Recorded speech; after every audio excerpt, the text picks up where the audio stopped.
Les 1340 cols bleus de la Ville de Québec ont voté en faveur de moyens de pression pouvant aller jusqu'à la grève. On aura l'occasion de parler avec Flavie Sauvageau au cours des prochains instants.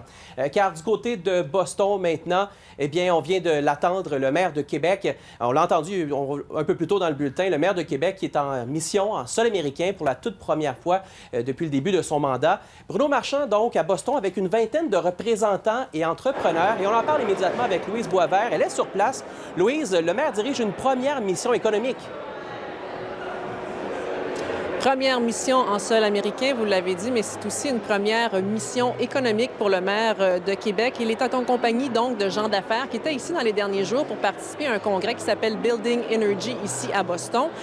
Et il a été beaucoup question de logement durable dans les dernières heures. Pourquoi? Parce qu'à Boston, on fait face à un grave problème de crise de logement, comme partout ailleurs, si bien que la gouverneure de l'État a mis en place un plan ambitieux de 4 milliards de dollars pour la construction, la conversion et la reconstruction de logements au cours des prochaines années.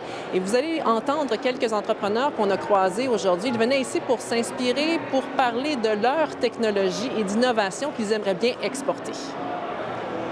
On est venu vraiment s'inspirer, voir qu'est-ce qui se fait ici au Forum. Il faut dire aussi que Boston, en fait, est en train de faire une mini-révolution dans le domaine du bâtiment durable, notamment avec son mouvement Passive House, qui va s'attaquer à toute nouvelle construction de moins de 5 étages. Pour venir apprendre, pour venir voir, pour faire du développement d'affaires, parce que moi, j'ai des clients qui sont ici déjà. Par ailleurs, les exigences en matière d'efficacité énergétique s'en viennent très, très, très élevées. Et ça, c'est quelque chose qu'on voudrait voir se passer au Québec également. Et Louise, on le devine, les préoccupations environnementales du maire ne sont jamais bien loin.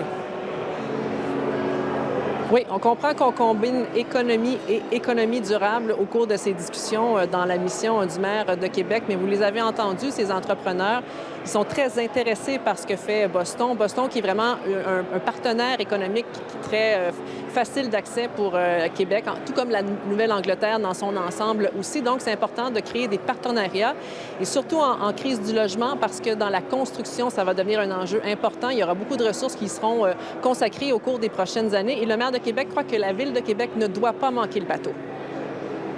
C'est énormément d'économies et je pense que si on passe à côté, si on attend, on va perdre une balle importante. On ne prendra pas la balle au bon, on va perdre des opportunités et notre économie va en souffrir. Alors le risque n'est pas juste de ne pas faire de la business, de ne pas faire de l'économie avec ça, il est aussi de laisser d'autres en faire et que nous autres, après, on passe en arrière et que d'autres entreprises, d'ailleurs, aient déjà passé, aient une meilleure expertise, aient plus de capacité d'innovation et qu'on soit obligé de se fier à eux et non à nos entrepreneurs. Et ça serait grave.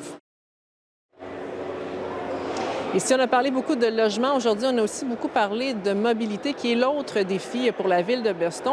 Selon les statistiques qu'on nous a données, la Ville de Boston serait la deuxième plus congestionnée aux États-Unis, c'est peu dire, même si on a un système de métro, qu'on a des trains de banlieue, qu'on a des autobus, si bien que dans les dernières années, on a décidé de diversifier les façons de se déplacer à vélo et à pied. Ça sonne quelque chose qu'on connaît beaucoup à Québec dans le discours. Et je termine en vous disant, Louis-Simon, que ce soir, M. Marchand est devant la délégation du Québec à Boston. Il va tenir un discours, évidemment, devant les entrepreneurs.